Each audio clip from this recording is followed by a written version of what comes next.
The primary criticism of virtually every paranormal story out there is a lack of credibility. Either the person claiming the events happened lacks credibility themselves, or you just don't have any other corroborating evidence, like other people that witnessed it, other credible people that witnessed it, or in many cases, a lack of video or photo proof that said paranormal event happened. But in the case of the story today, you not only have a highly credible witness, a NASA robotics engineer, you also have other corroborating witnesses that are from that NASA engineer's family that were there and witnessed it with him.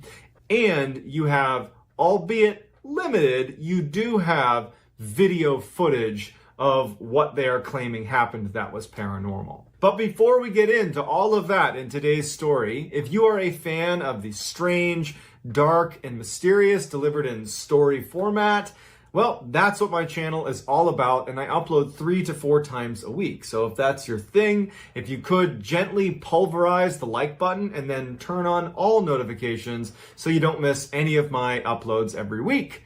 All right, let's get into it. Bill Vail has always been incredibly scientifically minded. He's always had technical jobs his whole life. He took a job for 15 years at NASA as a robotics engineer. He also spent a little time as a pilot for NASA as well. He is just somebody that is very process oriented. And in fact, his family and friends, they say this with respect, but they say that, Bill, he lacks an imagination. He's super pragmatic, super to the point, and doesn't really have time for, call it, creativity. He's all about facts. In 2002, Bill and his wife separate, and it catches Bill a little bit off guard. And it almost prompts like a midlife crisis for him where, before it had been really his work with NASA that had been fulfilling to him. And now he has this huge gap in his life. And suddenly, he's looking around and he's like, what am I doing all this for? I don't have a family anymore. Like, what am I doing? And so he decides to move back home to Arlington, Texas, where his little brother lived. So when he gets to Arlington, he feels like he can have a fresh start in a way. He has family around, so he doesn't feel quite as lonely, and he actually just takes a job at his brother's water purification company because he wasn't sure what he was going to do. He just knew that he needed to do something. So he gets a job at this water purification company, and he starts working with his brother, and he finds that even though it's not the same type of work that he was doing as a robotics engineer at NASA, it was nice to be working day in and day out with a family member. So Bill has only been living in Arlington for just a couple of months, and he had only been at the water purification company for maybe a couple of weeks. And so when a Saturday house call was called into the company and no one really wanted to do it, Bill thought, I'll take one for the team, make a good impression on my coworkers, and I'll take the house call. And what it involved is part of Bill's job was to go demonstrate how to install and use this water purification system in customers' home. The dispatcher for the water purification company said to Bill, she goes, hey, listen, this is a little bit weird, but the person who called was adamant that you be there at 5 o'clock, not a minute earlier, not a minute later. And it was probably only about 3 o'clock in the afternoon. And he's like, so what do I do? And she's like, I don't know, go get a bite to eat and just make sure you're there by 5. And so he does that. He's like, that's weird. But he drives around and he parks outside of the house a little ways down the street. And a couple minutes before 5, he gets out and he starts heading over to the property to do this house call. He starts walking up the path to this big brick house at 4:59, and as he's getting closer to the steps, he can hear through the front door, which he can already tell it's slightly open, it's not latched all the way. He can hear screaming inside of this house. It sounds like a woman screaming, and it actually sounds like she's screaming, get out of here. But he doesn't really know what to make of it. He has a job to do, so he walks up to the door, and even though it's open, he knocks. And now he can literally hear through the crack in the door that someone in this house is screaming. And he's listening, and finally he decides, well, I should probably just open it up and make sure everything's okay, because I can hear someone screaming inside, the door's open. So he opens it up and he walks inside. He takes one step inside of the residence and just kind of peeks around, and he can see a little bit down the hall off to the right, there's an opening to a room. And in the room are 3 men on their knees in a little circle, and a woman is walking around them in a circle, and she's holding a book in her hand, and she's speaking in tongues. just nonsensical, couldn't make sense of her language, but periodically as she's circling them and she's touching each of their heads, she's screaming, "Get out of here. Leave these people. Get out of here." Bill is about to leave. He knows that this is just too weird for him, but right before he does, the woman who's walking around the three men on the ground looks up at him and points directly at him and doesn't break eye contact and just holds her finger out pointing at him. And he gets this very strange sense that like this woman wants to do harm to him. And so he just runs out the door and is like, yeah, I'm not going back in there. Goes back to his car and he calls the dispatcher back at the water purification company. And he's like, okay, I just took an insane house call. The lady in there is crazy. I'm not doing it. Don't reschedule. And if you do not put me on it because I will not go in there. Bill was a very straightforward guy. And he's just not going to let his imagination run wild with what they were doing. You know, those people are crazy and that's not my business. It's not my problem. And so he forgot about it. He just goes home to his house and he turns on the TV and he gets his microwave dinner and he's just sitting there eating his food and just having a nice Saturday night to himself. When out of the corner of his eye in his other room, and I keep in mind, Bill lives alone and has no pets. Out of the corner of his eye, he thinks he sees something small dart across the ground. He couldn't tell if it was flying through the room or if it was running through the room, but he just was like, oh, now I got, some rodent or a bird or something in my house. It must have snuck in through the chimney. And so Bill is not scared. He's mostly like frustrated that now he has to deal with some rodent in his house or some bird in his house. So he puts his food down and he turns on all the lights because he was watching TV with the lights off, turns on all the lights and just searches his house. He's like quiet, listening, trying to like hear where the thing went in his house, and he can't hear anything. And after over an hour, he just decides, well, geez, I don't know where it went. I don't know what it was. Maybe I didn't even see it in the first place. So that night, he wakes up suddenly to what feels like some small creature running over the foot of his bed, but like over his foot. And it instantly wakes him up and he instinctively sucks his legs up to his chest under his covers. As pretty much anybody would do when some random creature is running on your feet in the middle of the night. And he's like, great, this thing, it's probably, now you can tell it's a rat, it's a rodent. He's like, great, now it's literally in my bedroom on my bed. And so he flips on the lights and now he's just mad because this is right in the middle of the night. It's the last thing he needs. And he lights on and he searches the room. He looks under, his dresser. He looks in the closet. He looks under his bed. He looks everywhere. And he can't find this thing. He's stopping periodically to listen and he can't hear scurrying or anything. Did I imagine that as well? Because I guess I don't know if I saw something darting out of the corner of my eye when I was watching TV. I think I did. And just now, could that have been in my dream? Because he wasn't really awake for it happening. He woke up to it and thought it's what happened. And so he's starting to like tell himself that, you know what? I'm somehow creating this weird thought in my head. Like I probably didn't see anything downstairs and I was probably having a dream about this, rodent in my house. And that's what prompted the thought that something had touched my feet. And so he's like, all right, whatever. Turns off his lights and he goes back to bed. So Bill falls back asleep, but shortly thereafter, he wakes up again when his bed is violently shaking. And he wakes up and his bed's shaking and it stops almost immediately once he's awake. And he thinks that they're having an earthquake. So he jumps out of his bed and he's looking around to see if like things are going to start falling on him.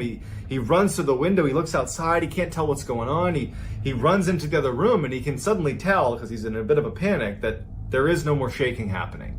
Now, the shaking's done. The house is totally silent. And he runs back to his bed and he has this thought like, could I in my sleep have shaken my bed? And he had one of those huge 4-poster beds and he's like trying to move it, and Bill's a big strong guy and he can barely move his bed, and he has this memory of my bed was literally shaking.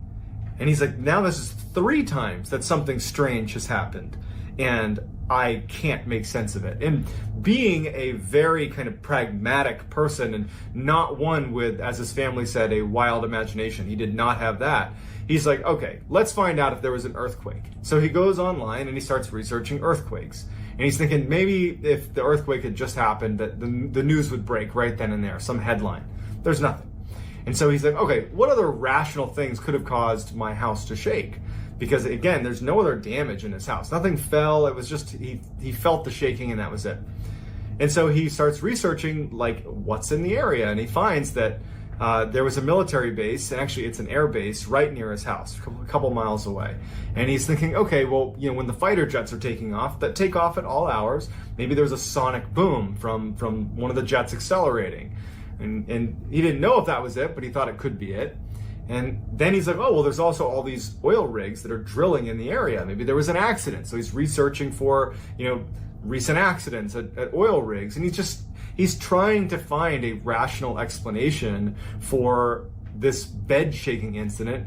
He also can't help but feel like, what happened with that thing I saw that was like touching my feet? Like, he's not connecting the two events, but he has this weird sense that either something's wrong with him and he's losing his mind, or something really weird is happening in his property. So as he's trying to find this rational explanation, his internet goes out.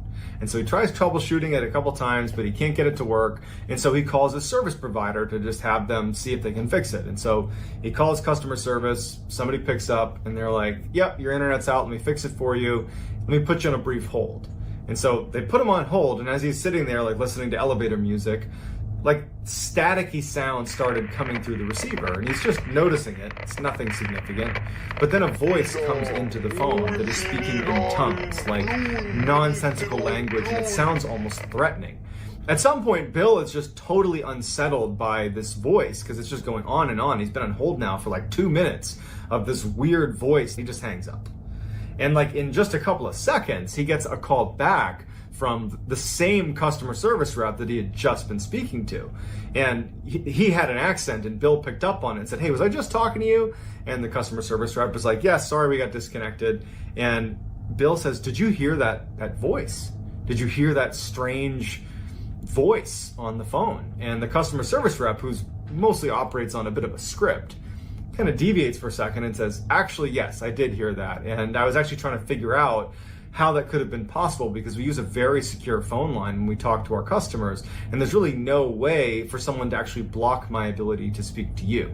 Like, even if someone was on the call, you would still be able to hear me, and I was trying to yell to you and you weren't hearing me. So I don't know how that would have happened. But I definitely heard the voice. I don't know what that was, and we're so sorry. So both of them are definitely weirded out by it, but the customer service rep, he's got a job to do, and he's like, hey, your internet works again, thanks, talk to you soon. He hangs up, and Bill's left with his internet working again, but now that's the fourth strange thing. He has the thing that runs across the room as he's watching TV. He has the thing that ran across his feet at night. He has his bed shaking, and now he has this like devil voice speaking in tongues on the phone that the customer service rep also heard and couldn't make sense of. He decides to, I'm done doing research for the night. It's 3 a.m. or whatever it was. I'm gonna just try to get a couple hours of sleep because this is just starting to freak me out a little bit. So Bill gets back in his bed and he's trying to sleep, but he can't stop thinking about the fact that there have been 4 strange occurrences in the span of just a couple of hours. And he can't help himself but start to feel a little bit worried that something that he doesn't understand is going on, something bad is going on. And as he's sitting there desperately trying to sleep, he swears he can hear some sort of sound underneath his bed. He knows it could be his mind playing tricks on him, but it doesn't matter. He thinks he hears it, and it's now he's officially spooked. Like a child, he pulls the covers over his head, and he's just laying on his bed with the covers over his head, just basically trying to convince himself like this isn't happening. There isn't anything under your bed. Just relax. Nothing's happening. He's got his legs sucked up, up near his chest. He's just under his sheets. And the way he was positioned is he had left a light on in his room, and there was a light basically beaming down onto the sheet that was over the upper part of his body. So there's a little bit of light into the cavern under his sheets. And so he's holding it up over his head. And as he's sitting there, like trying to tell himself that nothing's going on, he looks down towards the foot of his bed, under his covers, right? And he sees a hand slowly reaching up from the side of the bed, come up and try to grab his foot. And it just misses and then retracts out from under the bed. Bill literally leaps out of bed, flips on every light, and is now in just absolute crisis mode. He immediately is like up against the wall, doesn't even want to look under the bed, but eventually he does. He kind of pokes under, nothing's down there. He looks around his room, there's no sign of anybody in the room, and now it's like, okay, you've had so many strange occurrences, and none of it makes sense. Like, what are you going to do? And he had no idea. So Bill does not attempt to go back to bed that night. He goes downstairs, flips on every light in his house, starts drinking coffee like he's awake. He's like, I'm not doing this tonight. And so he stays up the rest of the night. So the next day, Bill just tries to have a normal day. He doesn't want to think about what happened the night before. So he goes to work like normal, doesn't tell anybody about it. Again, Bill, he's a straight shooter. He's not about to be, the former NASA robotics engineer. It's like, hey, let me tell you about the paranormal stuff that's happening in my house. He's doing everything he can to not think like that.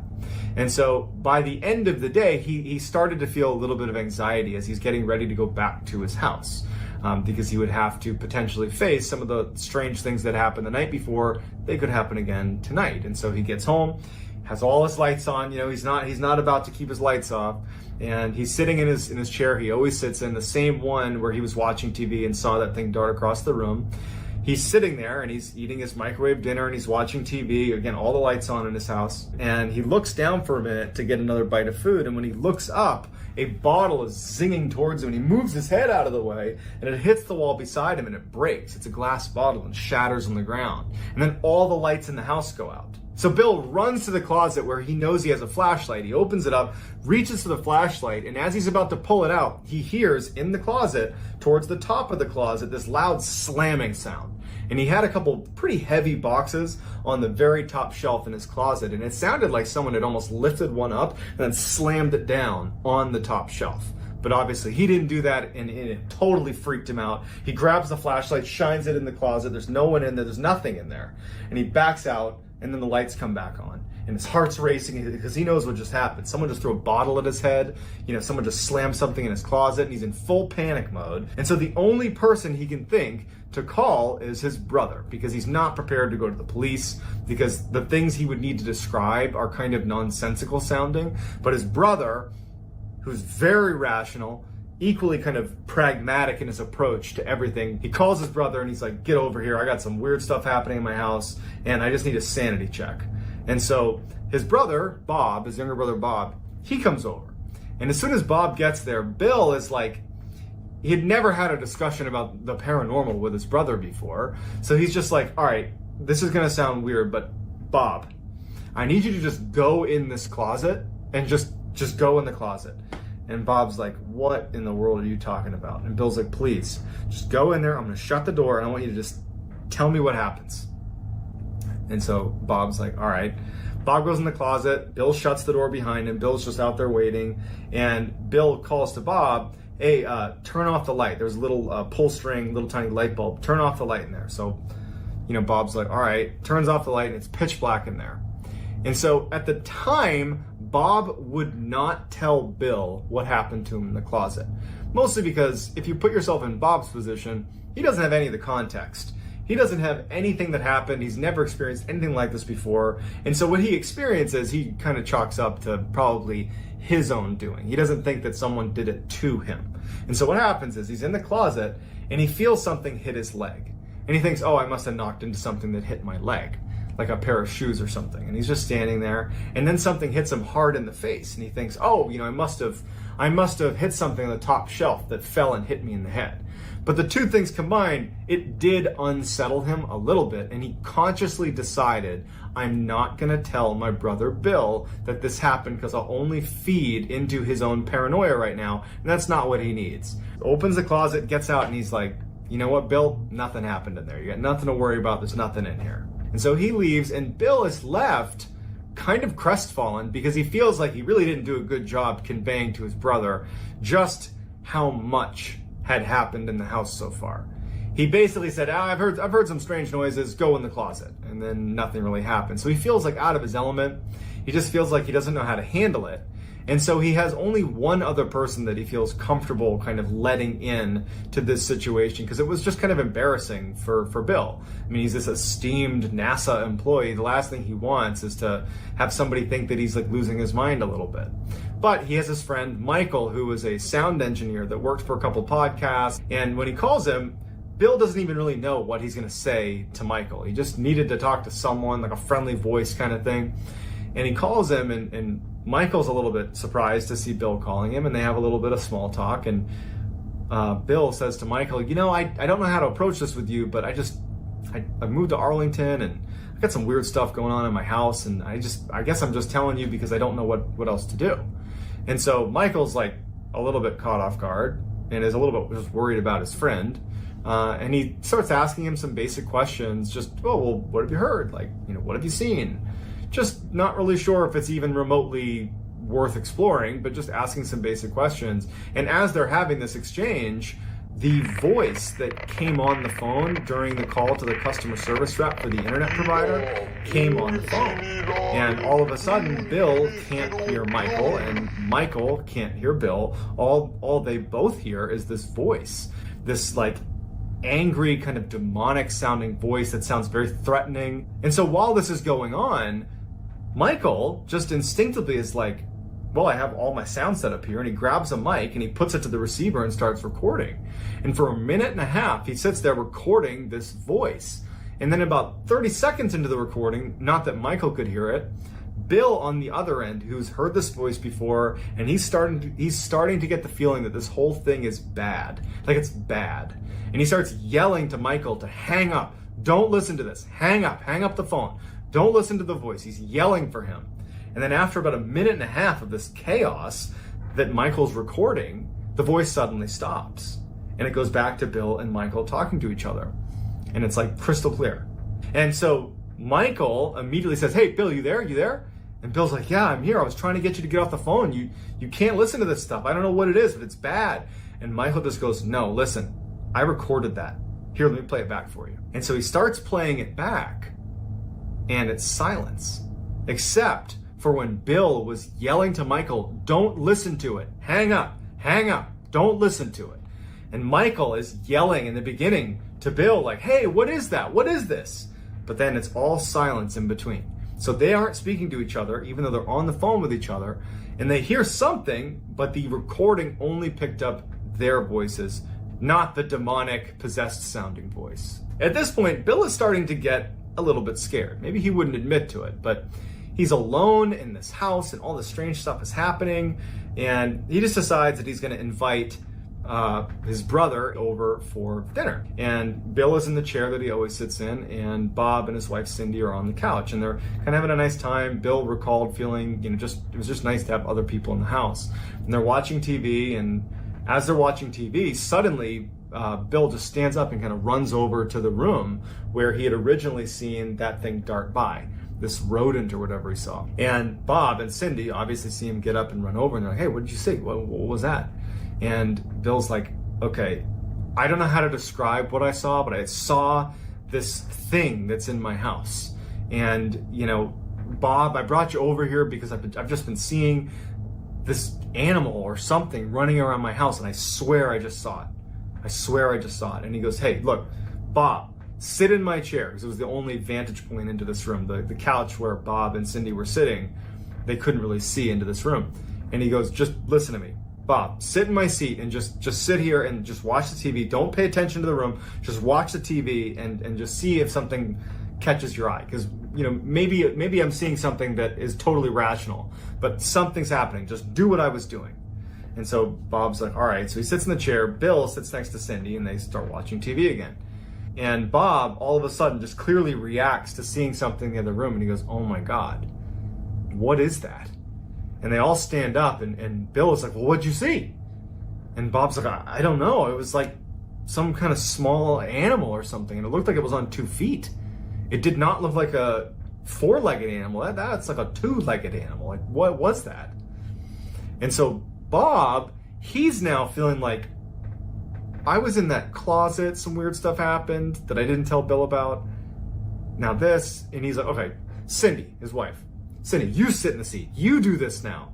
And so now Bill and Bob are sitting on the couch watching Cindy, and Cindy's watching the TV. Of course, in just a matter of minutes, she sees something dart across the room. Now, was she just kind of jumping on the bandwagon because these two saw it?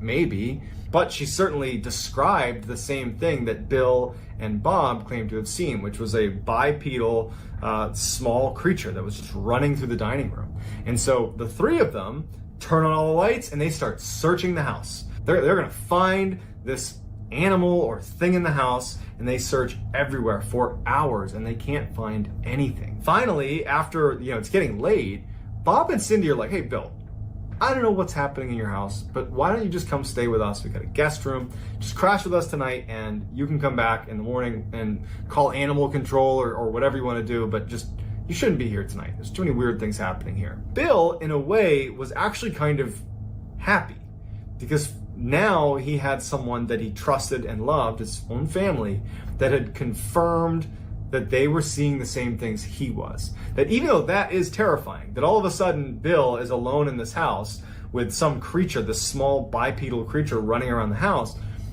at least he wasn't losing his mind. Or if he was, at least other people were too. So he was kind of relieved, and he was like, you know what? I'm not gonna go with you because I don't wanna just like give up my house. What will I do when I come back if it keeps happening? Like, I don't want to just give this up. So Bob and Cindy leave, and now Bill is determined to now, for the first time, start looking up paranormal explanations for what was happening. So quickly, Bill realizes that you can't just search the paranormal. There's too many things online. It's so hard to tell what is considered like credible and what isn't because there's just no fact checking going on. It's just people kind of putting things on the internet. And so what he decided he would do is, instead of him doing the research, he would find a paranormal investigative team that at least appeared to approach their investigations much the way a scientist would. That instead of looking for proof, the paranormal exists, instead that their approach would be like looking for an answer, even if that answer was totally normal. And so he starts researching for investigative paranormal teams that have a scientific focus that are in Texas in the area. And he actually finds one, and he reaches out to them, and they were actually available that night to come over. So he says, please come over, I need your help. So the leader of the paranormal team was a man by the name of Brian Hall. And when they get there, it's Brian and a couple of his crew members. They don't start with, diving into the paranormal investigation side. They start by looking for obvious answers because they've found that many times when someone claims they have a paranormal event happening, it's something like, a bad AC unit or a creaky door or a branch outside that's rubbing against the house. And so they did a very lengthy and thorough examination of the outside and inside of the house, looking for things like that. And they determined that there wasn't anything obvious that was a rational explanation, so now it warranted setting up some equipment. And so what they did is they set up a couple of cameras in Bill's bedroom where a lot of the activities apparently was happening, and they set up these laser beams that basically beamed lasers in every direction, and they would place them in his bedroom. So there was like laser beams all over the room. And if anything walked past any of these lasers, you would see the beams move, and it's very obvious. So it's a way to detect motion in the room. And so they set these beams up and they start filming, and for a long time, nothing is happening. Bill, Brian Hall, the team are just sitting in the dining room downstairs, just like listening to silence and watching nothing happen. And so Brian suggests, hey, why don't one of his team members go up and just literally interact with the room a little bit? Go in there, kind of like yell, do something, kind of stir it up, so to speak. And then we'll see if anything happens. And so one of the team members goes up to the room and walks in and is like, hey, is anybody in here? And, nothing's happening. You can see on the footage that, he jumps onto the bed and he's sitting on the bed. And at some point, as he's yelling out to whatever was in the room, like, hey, if you're in here, show yourself, all of a sudden on camera, you hear a laser fall. And he jumps out of bed and he runs out of the room. And the rest of the team comes up and they gather up the cameras and they immediately watch the footage. And as they're watching the footage, you can see this mist that begins to form in the room that the team member who was in there just didn't see. And the mist starts swirling in front of the laser beams on the camera before you hear off camera one of the laser beams falling to the ground. So at first they're just kind of dumbfounded and they're like, well, how did the mist get in there? Like, what is that? And is it possible that perhaps the laser beam rolled off a table or something? Maybe it was positioned in such a way that it could have rolled off. And so what they did is they raised the sound levels inside of the actual video, and they made out a couple of words.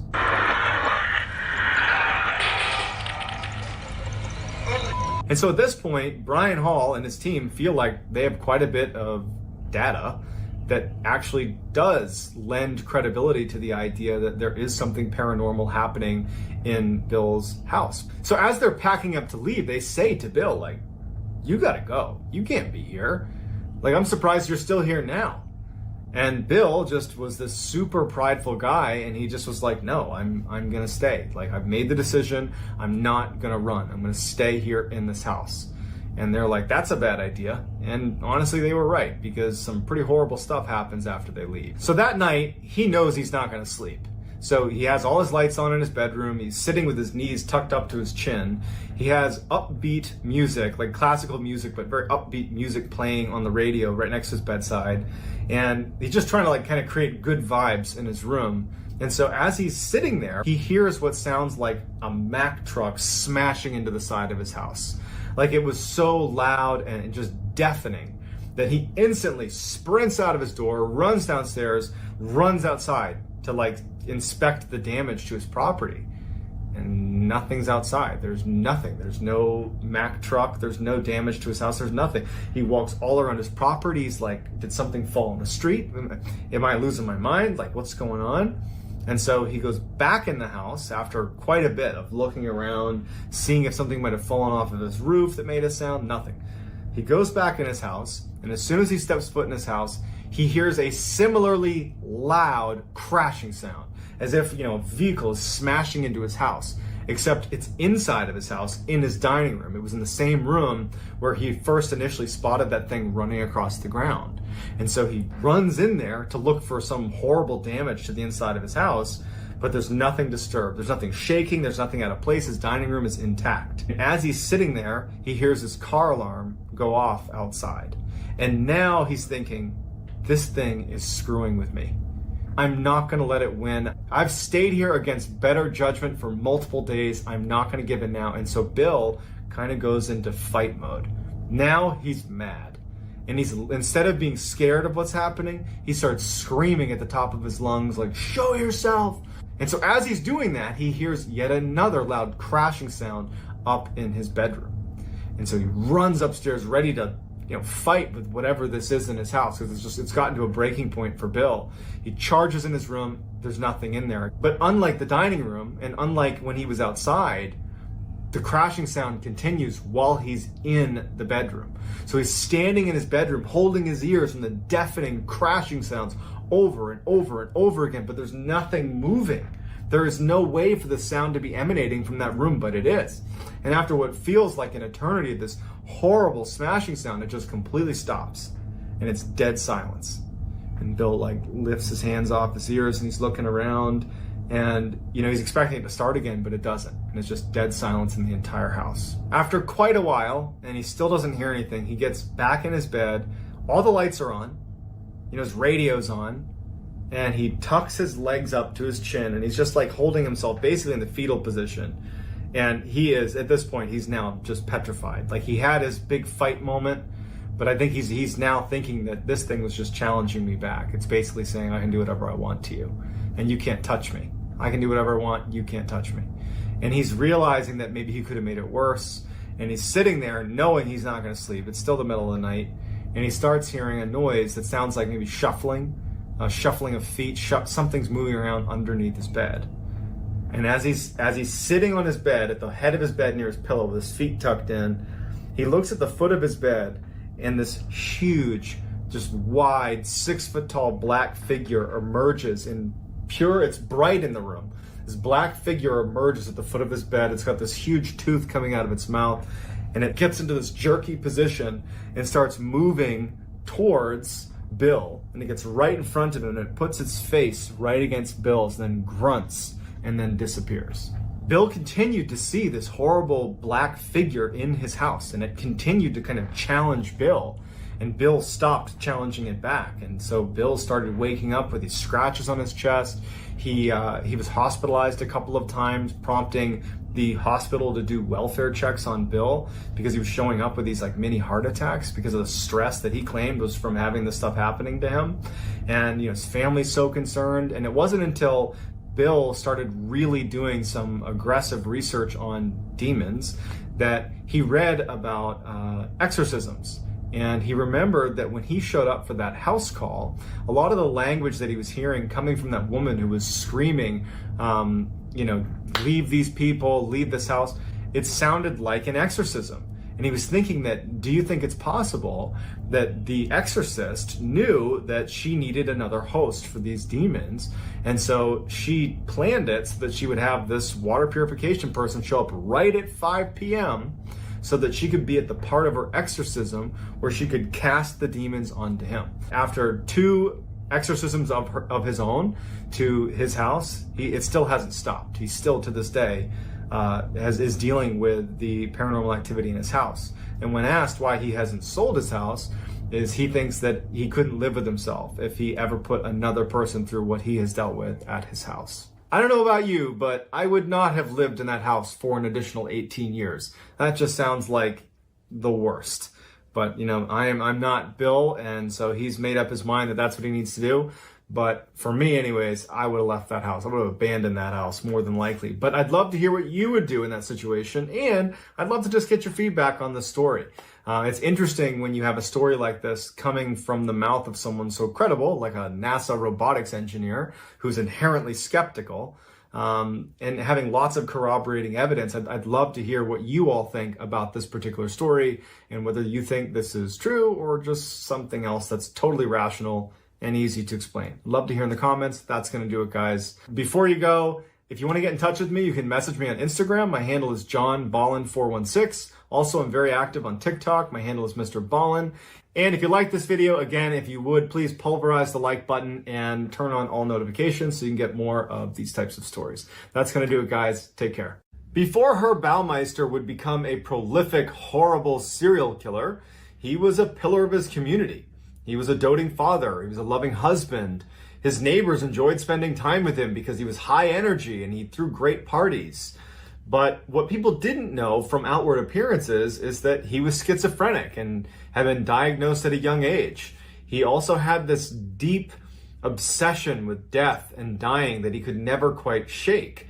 His morbid obsession would ultimately take over, and he would go on to end the lives of nearly 24 young men in Indiana, and he would bury the majority of them on his property, which was known as Fox Hollow Farm. When an investigation into all these missing young men in Indiana points at Herb Baumeister being the primary suspect, Baumeister flees his property and ultimately ends his own life. And in the note he leaves, he just says that the reason he's taking his own life is because his business is failing and so is his marriage.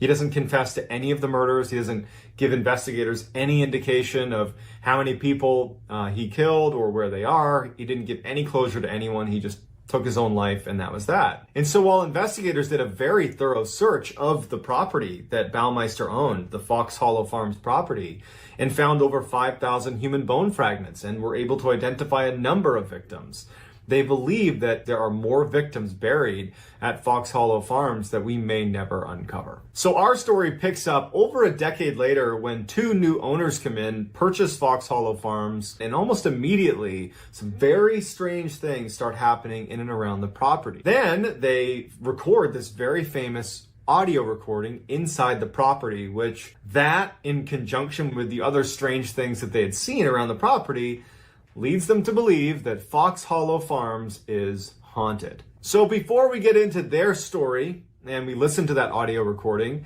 if you're interested in strange, dark, and mysterious content like what I'm promising on today's episode, then you've come to the right place, because this is the type of content that I produce 3 to 4 times a week.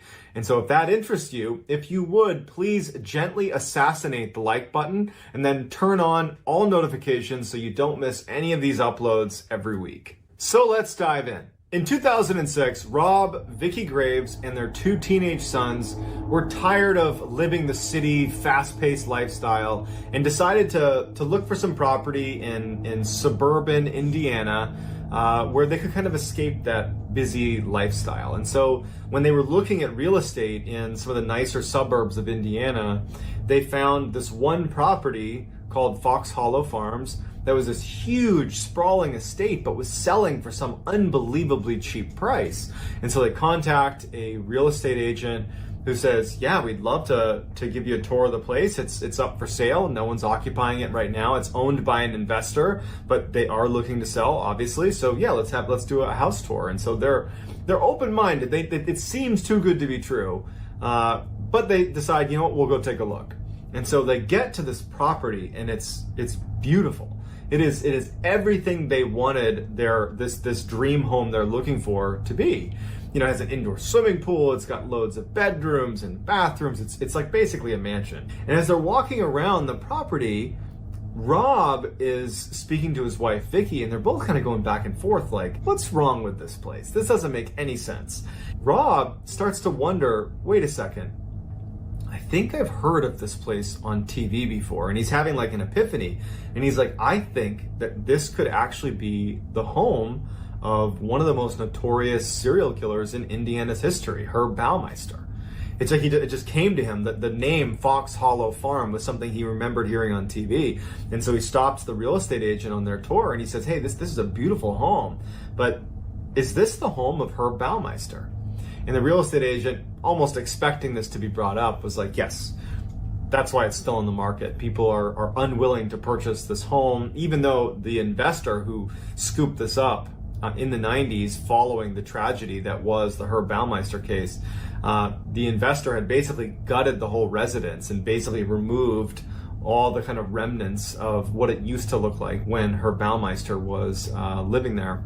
Nobody wanted it because, you know, Herb Baumeister had killed nearly 24 young men and buried them on the property, and investigators still were finding pieces of bone on the property, and they didn't really know how many victims there were. And so it was this kind of spooky place to live. And so the real estate agent just said, that's why it's so cheap. The property's beautiful, it's well kept, but no one wants to be here because of the history. The real estate agent says, here, why don't you and your wife just go talk about it? We can leave if you guys aren't comfortable with this. Ultimately, they decide to purchase the property. So a couple weeks later, Rob and Vicky and their 2 teenage sons move into Fox Hollow Farms, and they love it. And especially their 2 teenage sons love swimming in the pool. And they had gotten in the habit of basically running around outside and then tracking in dirt and gravel into the swimming pool. And so one day, Vicky is vacuuming up some of this dirt and gravel that had gotten inside of the area around the pool.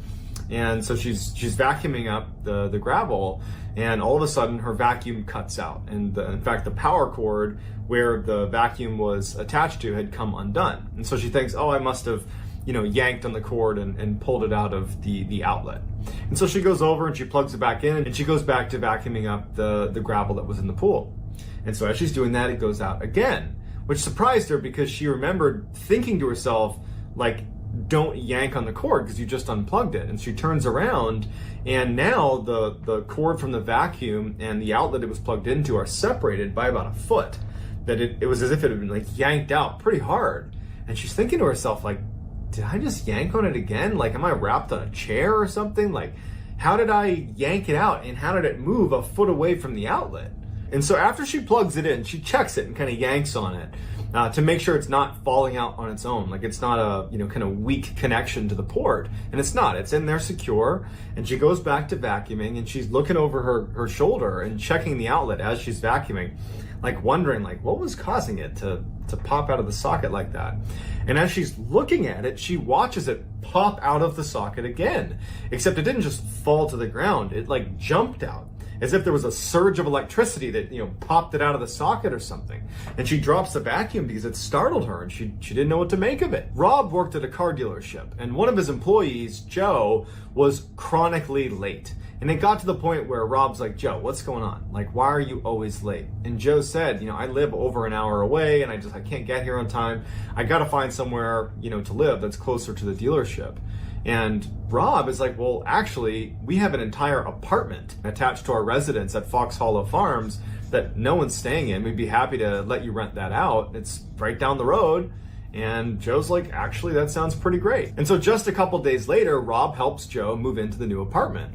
And they spend the whole day moving all the boxes and furniture in there. And just in the span of just a few hours, they move everything into Joe's apartment. Rob leaves. Joe is exhausted. It's just he and his dog, Fred. And Joe just decides to crash for the night, and he lays down in the bed and falls asleep.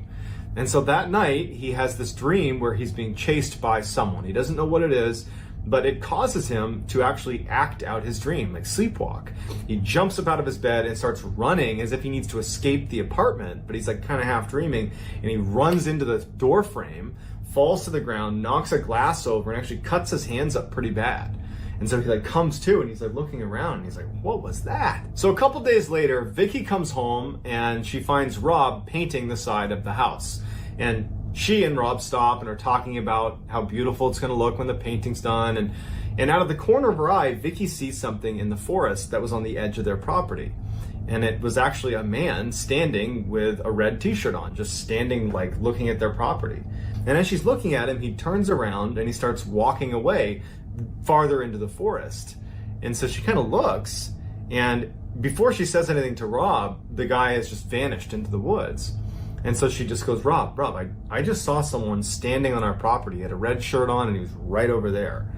And Rob immediately is like, well, you know, honestly, we moved into a serial killer's house. We should accept that there's going to be people that are just going to want to sneak onto our property to get a look at this building. And so they walk over to where Vicky has seen this guy in red, and they look, and you know, there's no one there. They yell out like, hey, is anybody here? And no one's there. And so even though it was pretty unsettling, Vicky and Rob just decide that I guess this is a reality of living here, is that you're going to have people spying on you a little bit because of the notoriety of the home. So later that night, Joe is in his apartment and he's doing some dishes, and it's late at night, probably like 10 or 11 o'clock at night, and he hears a knock on the door.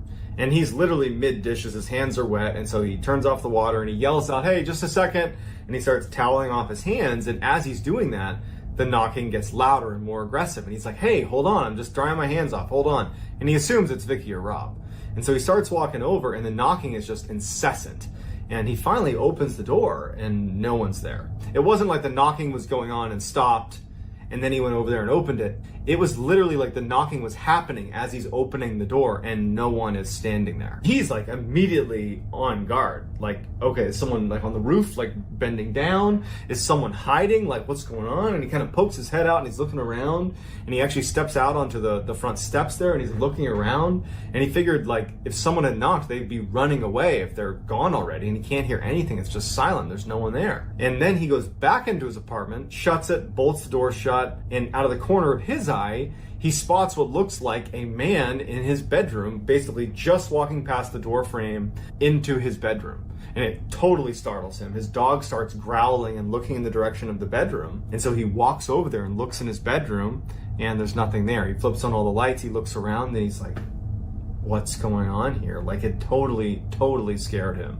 So Joe had only been in this apartment for about 3 weeks, and one of the things he had kind of developed a habit doing was in the evenings he would take his dog Fred for a walk along the driveway that was, you know, well lit, and the driveway was pretty long. It's a big piece of property, and he would take his dog up to the end of the driveway and then walk back. And because of what he's just witnessed with the knocking on the door and what looked like someone in his apartment, he decides he just wants to clear his head and go on a walk with his dog. And he figured he could maybe swing by the main house and see if the lights were on in Rob and Vicky's house, because in some way, maybe if their lights were on, it would indicate that maybe they had been over and had been knocking on his door, and tomorrow he'll find out what it was about. Like, he's searching for a way to rationalize this. And he notices right away that Vicky and Rob's house is totally dark. They're asleep. He doesn't make it very far when his dog stops. The dog starts taking off into the tree line. And before Joe actually takes off after his dog, he looks up, and he breaks out through some of the lighting over the driveway that there is a man in red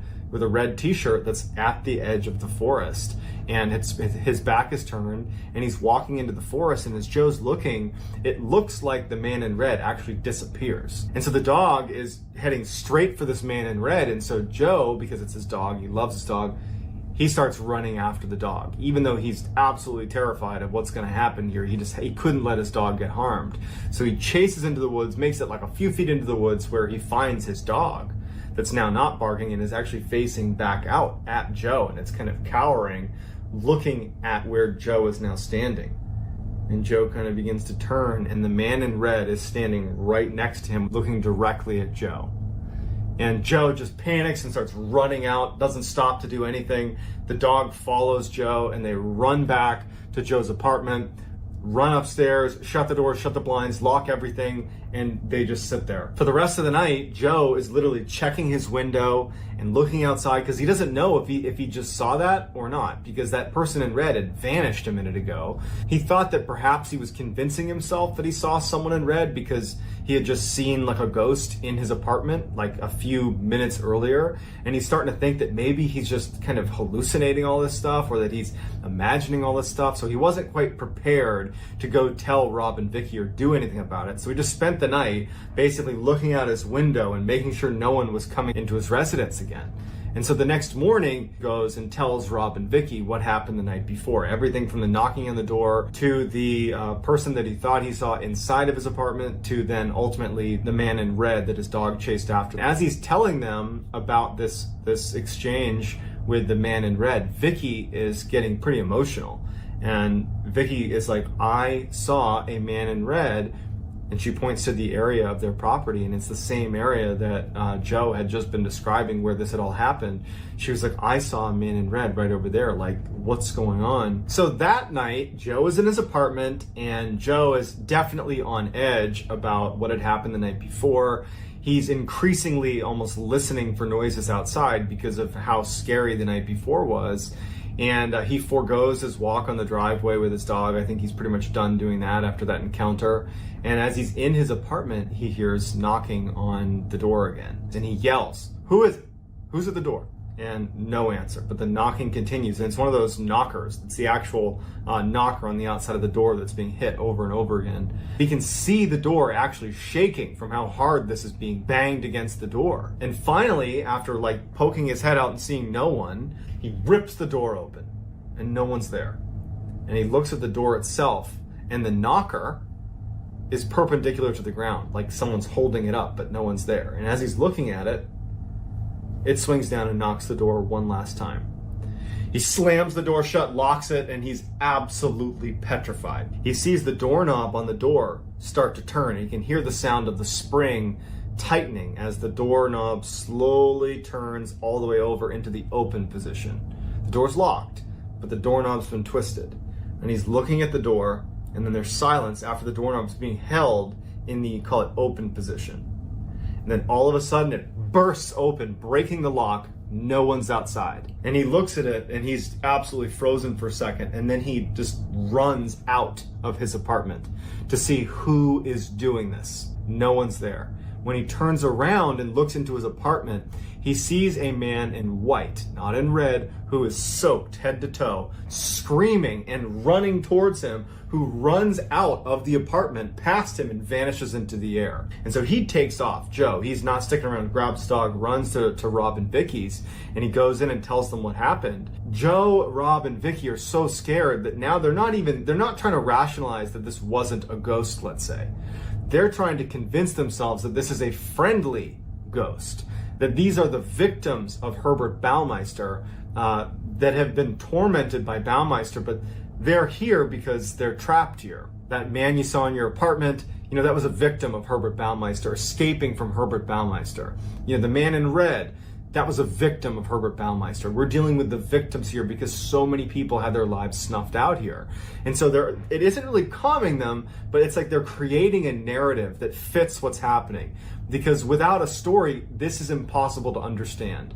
And so they really start to believe that what they're experiencing is a haunting, but it is of Herb Baumeister's victims basically acting out their final moments or kind of leading them to, what happened to these victims. And so that night, Joe, Rob, and Vicky start going online and researching who the victims were, the known victims of Herb Baumeister. And there's images of all of these different victims.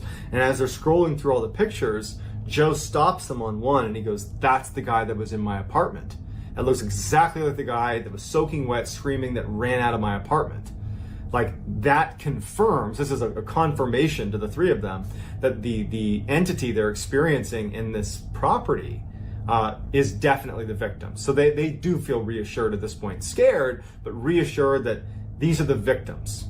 And so they start really aggressively researching the Baumeister case, and they come to realize that there's actually a number of victims, more than likely, that have not been uncovered, that have been buried on this property, only lending in their mind more credibility to the idea that this is a property that is haunted by the victims of Herb Baumeister. And so after a couple of days where there isn't much activity, Joe decides to go for a walk in the woods in the same area where the man in red had been seen by Vicky and by himself a couple days earlier. And he just decides, in broad daylight, I'm going to go for a walk with my dog out in the woods. And so he starts walking in that direction, and literally sitting on the leaves, like practically on the trail in plain sight, is a human bone. It's a femur bone just sitting on the trail. Like, the idea that that bone wouldn't have been located during the extensive search for bones on this property is nearly impossible. To Joe, the way he described it is, I feel like that bone was left there for me to discover it. That the man in red, who was more than likely a victim of Herb Baumeister, had led me to finding that bone. And so they believe, Joe, Rob, and Vicky, that when they send this bone in for forensic analysis, that they'll determine that this was another victim that perhaps hasn't been identified yet. And they're kind of expecting it to be the man in red, whoever that was. And so they end up calling, Rob ends up calling the lead detective from the Baumeister case and says, hey, we found a bone.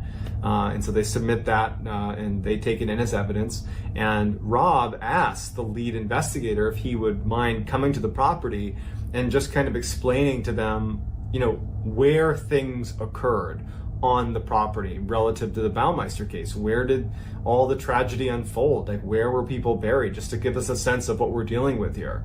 And so the investigator agrees, and the investigator comes out, and the vast majority of the killings happened in the swimming pool, where Baumeister would basically lure young men to come to his property to go swimming. And as soon as they got in the pool, he would strangle them to death. And the weird thing about the pool area is that Baumeister was, a psychopath, and he had put mannequins all over the inside of this swimming pool that had like party outfits on. And so there are these very eerie pictures of the swimming pool with like mannequins all around the outside. And it was basically a place where he lured his victims and ended their lives. A couple days later, Joe is in his apartment, and he's doing some work at his computer, and he hears a metallic scraping sound coming from his kitchen. And so he goes over to his kitchen, and he finds that all of the knives that were in his butcher's block have been pulled out and lined up neatly in the bottom of his sink, like very neatly arranged. And he's looking at it like, I didn't do that. And he turns towards his workstation, like as if to look around the room, and he notices on the island that sits where he was standing right in front of him, a little bit low down, like halfway up the island, there was all these fresh cut marks in the wood, like a number of cut marks across the wood. And he's looking at that, and he's thinking to himself, is this one of the victims telling me that, perhaps they had been attacked with a knife right here in the kitchen? He's thinking like it's his duty to try to figure out which victim this was and what happened to them. And so he gets his iPhone out, and he turns on the voice recorder, and he starts recording and asking some questions of the room. And he first make sure to turn off the TV, turn off the AC so it's quiet. And so with his recorder, he starts asking, like, who's anybody here? And there's silence. And he's like, who was the person in the kitchen? Who was walking through the kitchen? And there's silence. And then when he asks again about was there anybody in the kitchen, his dog starts growling and reacting to something in the room.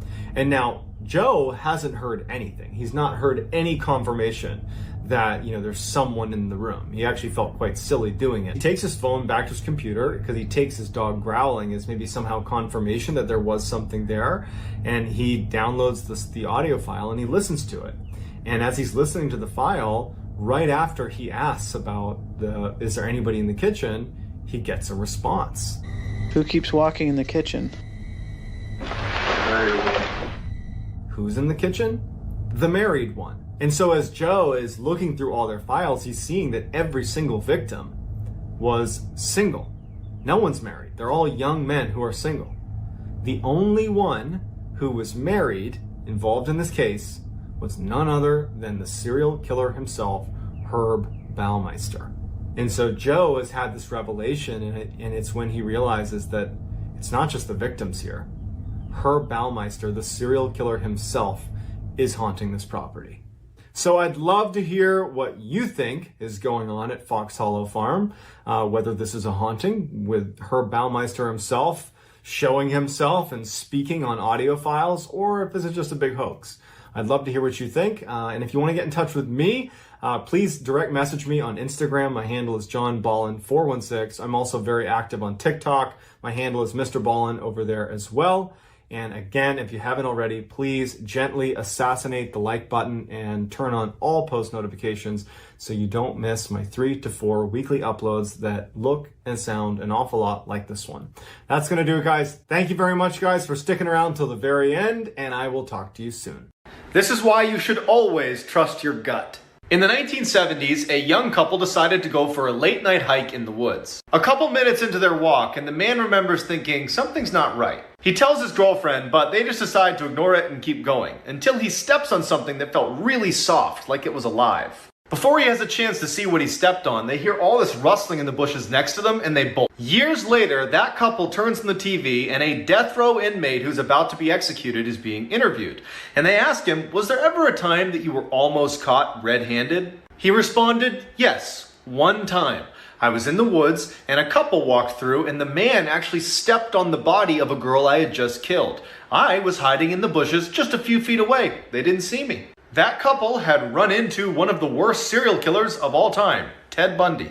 You're about to listen to one of the creepiest recordings on the internet. In 2013, a woman who lived alone kept waking up to these loud clicking sounds in her bedroom, so she went out and got an audio recorder and started recording her sleep. For the first month, she doesn't pick up anything other than normal sleeping sounds. And then one morning she gets up and listens to it, and she hears herself sleep talking, and someone talks back.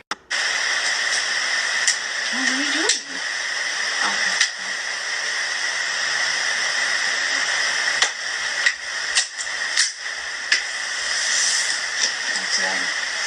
After she uploaded it to the internet, experts confirmed that it was authentic and that she could not have made that voice. Remember, your Amazon Alexa is always listening. In 2018, a girl named Alexa came home to her apartment to find her creepy stalker landlord in her kitchen. She screams and threatens to call the cops, and he just smiles and says, I was just checking in on you, and leaves. Feeling totally sketched out, she spends the next few hours down the hall in her friend's apartment before finally going back to her room to go to bed. That night, she woke up to her Amazon Alexa responding to someone in the room. It said, I'm sorry, I couldn't hear you. Did you say I'm watching you? The girl instantly turns on her lights and looks around, but no one's there. So she unplugs Alexa and is about to go back to sleep when she hears what sounds like a man grunting in her closet. As she's staring at her closet, her Alexa turns back on.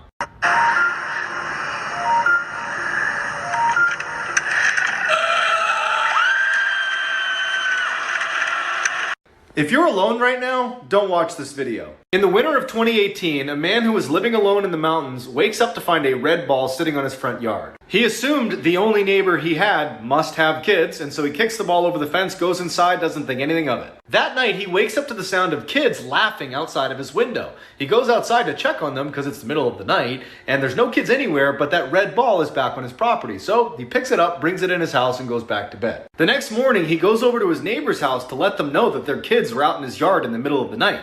But it turns out his neighbor is just some old man who lives alone, and there aren't any kids anywhere in the area.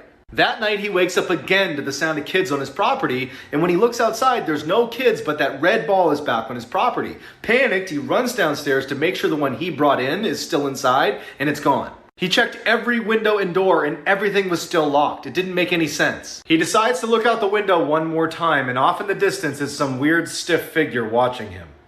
This is why you should be very careful who you talk to online. A 16-year-old girl was home with her mom when she got a disturbing text message from a boy she had recently met on Snapchat. He told her he was right outside of her house, but when she went to look, no one was there. Frightened, she decides to sleep in her mom's room that night, and right before she goes to bed, she gets another text from the boy that just says, I'm in your house. She shows her mom, who immediately searches the whole house, checks every door, turns on every light. There's no one there. So even though they're creeped out, they go back to bed. The next morning, she gets up and she goes back to her bedroom and immediately feels like she's being watched. She checks in her closet, looks behind her door, there's no one there. Then she noticed that the shoe boxes she normally kept perfectly arranged next to her bed had been moved. So she crouches down to put them back in order, and then out of the corner of her eye, she notices something. The boy who was texting her was under her bed.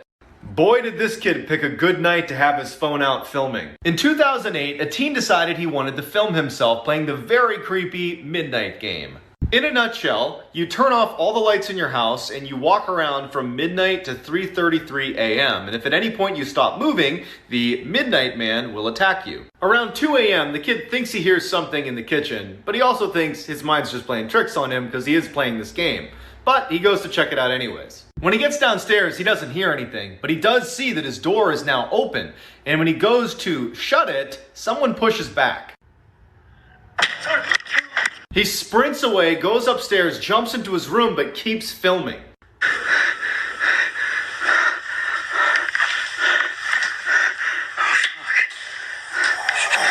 This is why you should never talk to strangers. In the early 2000s, a young girl was waiting outside her friend's house peeling the bark off of a tree when a strange man approaches her. As he got closer, she could see that he was grinning ear to ear and his face was white as a ghost. He walks right up to her and pinches her on the arm and says, "How would you like it if I peeled your skin off?" Just then, her friend's mom yells for her to come inside and the man walks away.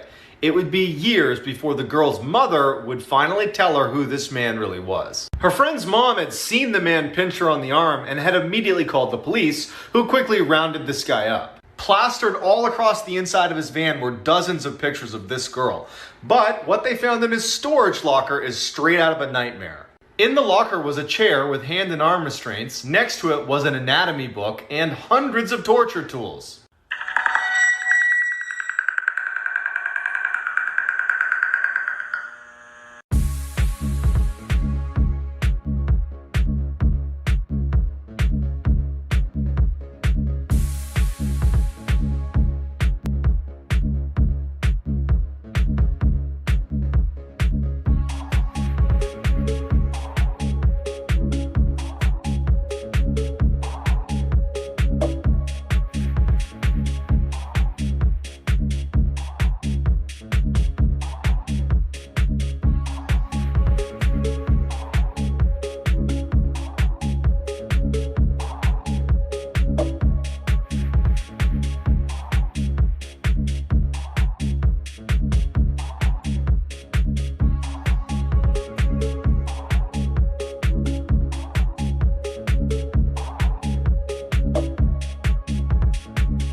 This is why you should always take your lockdown drills seriously. In 2017, two 16-year-olds were in their school bathroom when the lights suddenly went out and their school went into lockdown. Feeling rebellious, they decide, you know what, let's go explore the school a little bit first, and then we'll go follow procedure. They step out of the bathroom and look down the hall towards their classroom, and they see this large figure standing in front of their classrooms. It's definitely not a student, it's not a teacher. He's got ragged clothes on and he starts walking towards them. They dart right back into the bathroom to the corner stall where they hide, praying that that man didn't see them. The man bursts in and starts yanking open all the stalls. Not wanting to see what happens when he gets to their stall, they get on the ground and start crawling to the side of the room where they finally get up and make a run for the door. They look back and he's holding a gun. The boys manage to get away safely and no one's hurt, but the police never capture the ragged man. Be careful what you put in your body. In 2014, a couple returned to their home to find it trashed in baffling ways. There was lotion all over the door handles, all of their shoes had had their soles ripped off of them, and someone had dumped an entire can of paint all over the toilet. Despite the obvious break-in, the police come and can't find any evidence of theft, so they leave thinking the couple's not in danger anymore. That night, the couple hears scratching underneath their bed and what sounds like a crying animal. Not wanting to find out what it was, they leave and call the cops, who come right back and start investigating the house, and they make a startling discovery in their bedroom. Wedged underneath the couple's bed was this 90-pound tiny little woman carrying a huge butcher's knife and a hypodermic needle. As they're taking this crazy lady away in handcuffs, one of the officers comes over to the couple and is like, so she was high on meth and for at least 2 hours, she had been burrowing a hole in the underside of your mattress with that knife to get to you. Sometimes monsters are real. After his parents fell asleep at night, a 9-year-old would sneak downstairs into the kitchen and crush junk food. One night, as he's making his way downstairs, he swears he can hear someone in the kitchen, but his whole family's upstairs asleep. He peeks his head around the corner, and in the kitchen is this skinny man drinking milk straight from the carton with his back turned. The boy's terrified, sprints upstairs, tells his parents, who come right downstairs, they can't find anything. It looks like no one's been in the kitchen. And they ultimately blame their son, and they say, your imagination's just playing tricks on you. The kid knows what he saw, and for the next few days, he felt like everywhere he went in the house, he was being watched. Then one night, he's laying in bed looking at the vent on his ceiling, and he sees a pair of eyes looking down at him. Freaks out, runs to his parents, who come in, look everywhere, find nothing, and blame him again. A couple of weeks go by, and the boy starts to notice a terrible smell coming out of the vent on his ceiling. He convinces his parents to come in and actually cut into the ceiling and go look around, and they find that skinny man, and he's dead. This is why you should never live next to crazy people. In 2015, a girl who was totally fed up with her noisy neighbors finally worked up the courage to go over there and tell them to be quiet. She knocks on the door, and out walks this insane-looking old woman who just starts hissing at her. And she doesn't stop hissing at her until the girl finally just leaves. She considers calling the police, but ultimately just goes back to her room and goes to bed. But she wakes up a couple hours later when she hears that same hissing sound. Her first thought is, there's no way this can be my neighbor, because she had her door locked. But then she notices there's a big lump right next to her in her bed, and she reaches over to check who it is. Her crazy neighbor leaps out of bed and runs into the closet.